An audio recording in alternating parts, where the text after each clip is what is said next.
Isso aí, quem chega para conversar com a gente aqui sempre às terças-feiras é o Dr. Cristiano Stivaletti. Hoje a gente conversa com ele sobre a possibilidade de um risco aumentado de infarto em momentos de grande emoção, como é o caso do período eleitoral que a gente ainda vive e vai viver pelo menos até o próximo dia 30. Dr. Cristiano, bom dia, bem-vindo. Bom dia, Ariane, bom dia, Diego, bom dia a todos os ouvintes da Nova Brasília FM. Olha só, antes da gente começar a conversa, vamos situar o nosso ouvinte, né? Tivemos 2 casos emblemáticos de infartos neste último domingo eleitoral. O primeiro foi o do esposo de uma candidata a governo, não é isso, Diego? Exatamente. O Fernando Lucena, de apenas 44 anos, morreu bem no início da manhã de domingo, dia do primeiro turno, em Caruaru, lá em Pernambuco, vítima de um infarto. Ele era marido da Raquel Lira, que é candidata ao governo de Pernambuco pelo PSDB. Inclusive, a Raquel está no segundo turno com a Marília Reis, do Solidariedade, que terminou o primeiro turno em primeiro, a Raquel em segundo. Ambas vão se enfrentar aí no próximo dia 30, e o marido da Raquel morreu no dia da eleição, horas antes, momentos antes da abertura das urnas. Ela, inclusive, optou por não votar, né, para ficar ali junto com a família nesse momento. E no Piauí, também no domingo de eleição, dia de primeiro turno, um eleitor, dessa vez de 72 anos, sofreu um infarto enquanto esperava para votar. Esse caso aconteceu em Campo Largo do Piauí por volta das 10 horas da manhã.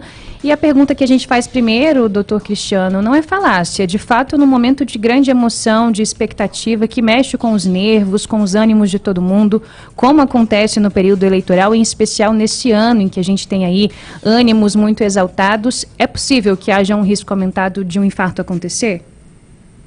Ariane, antigamente a gente estava acostumado a ver esse tipo de situação em jogos de futebol, né? Sim. Então, o seu time ia para uma final de campeonato, aquela tensão toda do jogo, a emoção, acontecia às vezes de a gente ouvir falar, né, que um amigo, um parente, uma coisa assim, tinha morrido infartado durante um jogo de futebol.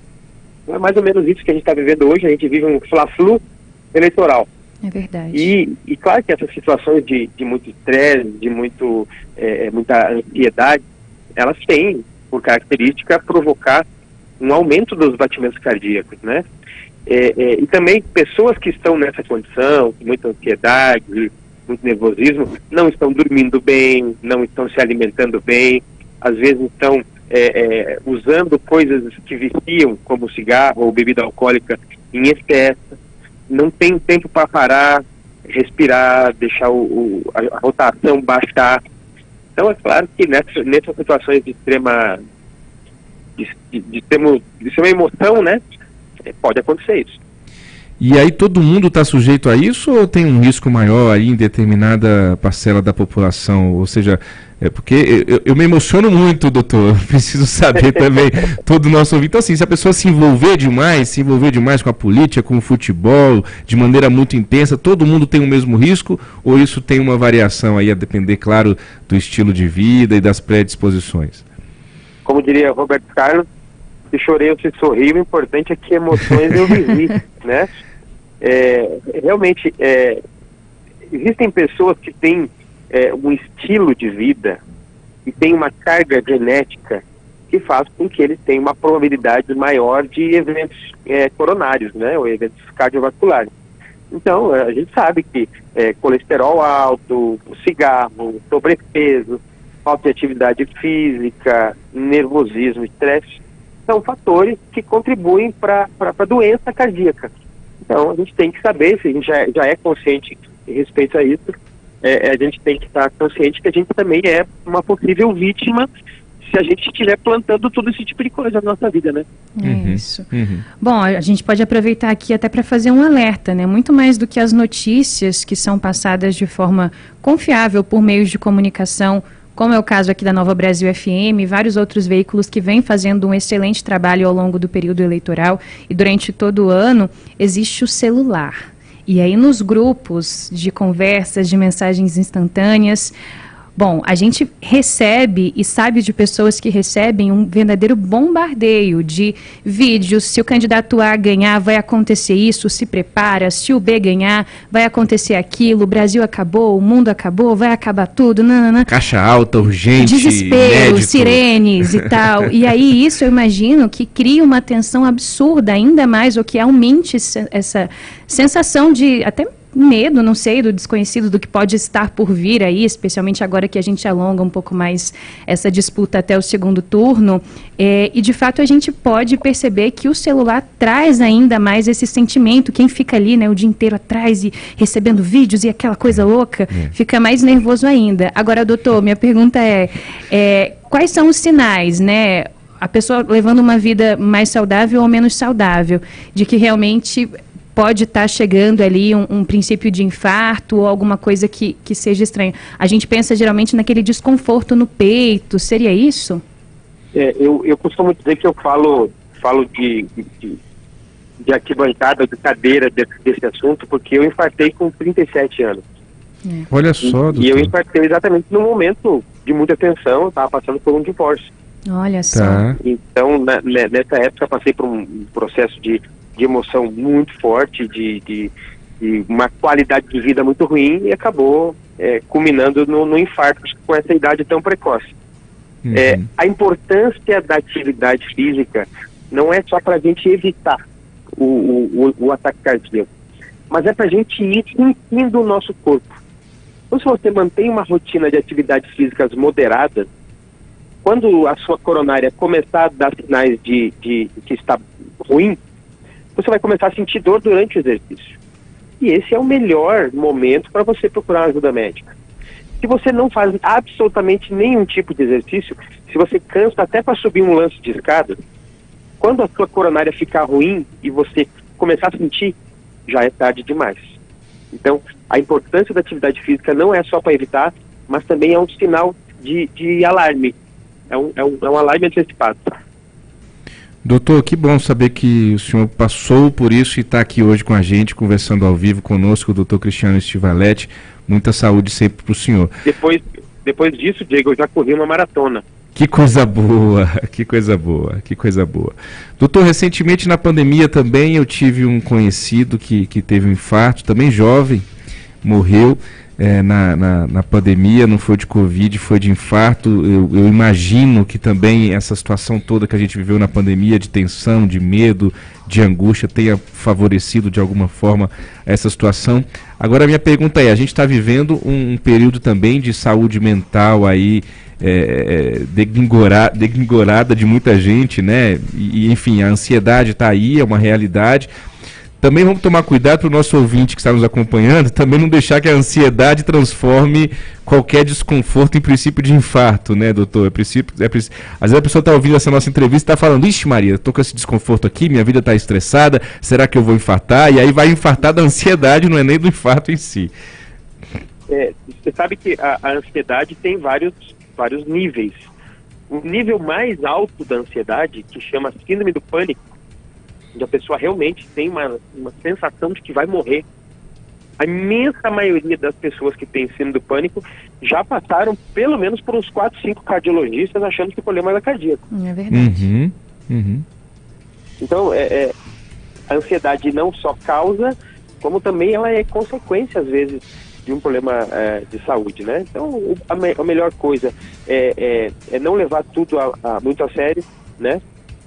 Ter um pouquinho mais de freio nas nossas atitudes, nas nossos arroubos, às vezes, de raiva, né? Sim. Situações de raiva intensa que são que muitas vezes causam um ataque cardíaco. E aí a gente tem que estar consciente que a gente é livre para decidir o que a gente quer da nossa vida. Mas uma vez tomada a decisão, a gente é prisioneiro das consequências.